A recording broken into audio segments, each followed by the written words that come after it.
Tayari? Okay.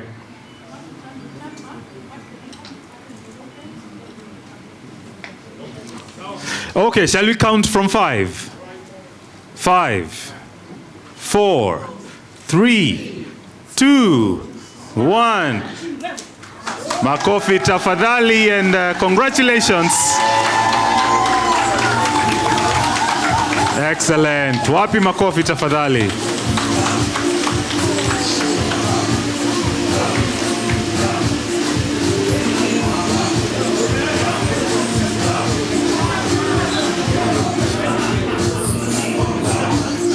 Makofi tafadhali, ladies and gentlemen.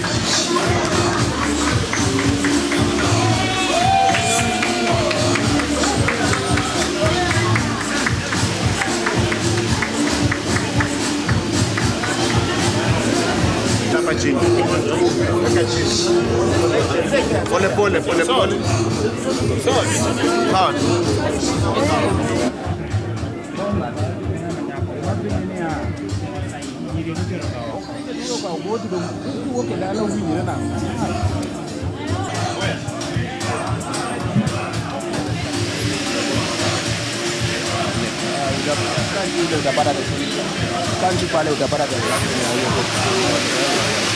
Unakwambia scan tu ile utapata the exact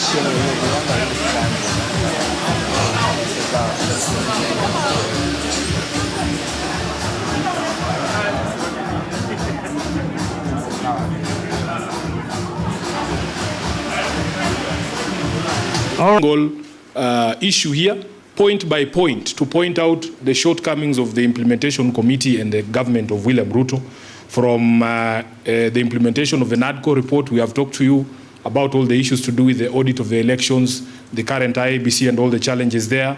The question of inclusivity in government as well is properly addressed there. We have spoken to you about the challenges that continue in devolution and the lies that we were told yesterday about the monies that have been devolved, the clawback of functions. We have spoken to you about all of those.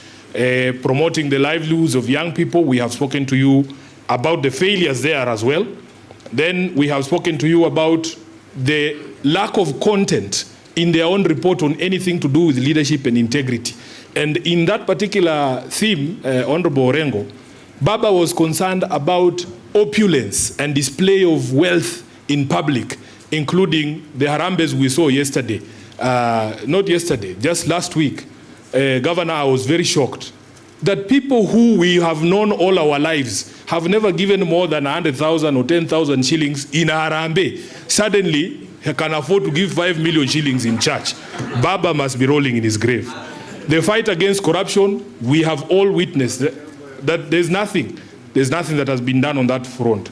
On the right to peaceful assembly, the less we say about it, the better, because we ourselves have been victims. If you count the number of political rallies and gatherings that have been attacked and broken up violently since the signing of the MOU, they are actually, it's embarrassing that William Ruto has paid no attention to this particular issue. It has gotten so bad that he can throw tear gas to a church, forgetting that he rode to power on the back of the church. The number of young people who have been killed since we signed the MOU in the last 12 months are upwards of 30, including Albert Ojwang, who was killed at Central Police Station here, and the latest one in Kitengela. When we were there, that gentleman called Vincent Ayomo was shot 4 hours after our rally was over. They have been peddling the lie that he was killed during the rally. He was shot coming from work. That life is upon William Ruto, and the people who are saying that they are going to compensate as a pole, they should know that that was somebody's child, that was somebody's husband, that was somebody's father. Then on agenda number 7, on the national debt, the Kenyan government can still not tell us as of today how much money we owe, who we owe that money to, and what that money went for. That is what Baba wanted us to achieve here, an audit of our debt. That is not something you can tell us that will happen in perpetuity. We had a deadline of 7th of March. On number 9 here, stopping wastage of public resources. Senator Mheshimiwa Gisairo has given you the most clearest example that you lied to us. In fact, they are claiming that the stoppage of money to the First Lady's office was made pursuant to the MOU. That's a blatant lie. That was thanks to the Gen Z. The Gen Z are the ones who forced them to close down those offices of First Lady and Second Lady. And those, what were they called? Prayer warriors that were stationed at State House. And after Gen Z chased those people from State House, the requirement under this particular agenda was to actually see a reduction in public expenditure. You do that, then you double State House allocation, ya China mandazi. We are not fools. We know what is going on. Then we come to the last one, which was protecting and promoting sovereignty of the people. You will see the number of court orders on important matters that the government has violated. It's not about buying vehicles for judges. We were not looking for employment of judges. We were saying the judges who are there, when they give an order, all of us have a responsibility to do what? To obey. That rule of law requires that if a meeting has been convened properly, for instance, under Article 37, there is no reason for you to tear gas that. And we also have spoken about the respect and integrity of political parties, the respect for integrity and independence of political parties, which Ruto has violated to the extent that ODM is no longer recognizable as a political movement. And he also, knows that he owes political parties a lot of money because Baba said, because I wrote what Baba was telling me to write, that we want full implementation of the political parties fund. Up to today, ODM alone is owed 12 billion. Ruto has paid not a single shilling to that date since the signing of this MOU, and now it has expired. Yes, and that is in the face of ODM has 5 court orders saying government must pay this money for the purposes of building our democracy. And that is why, in conclusion,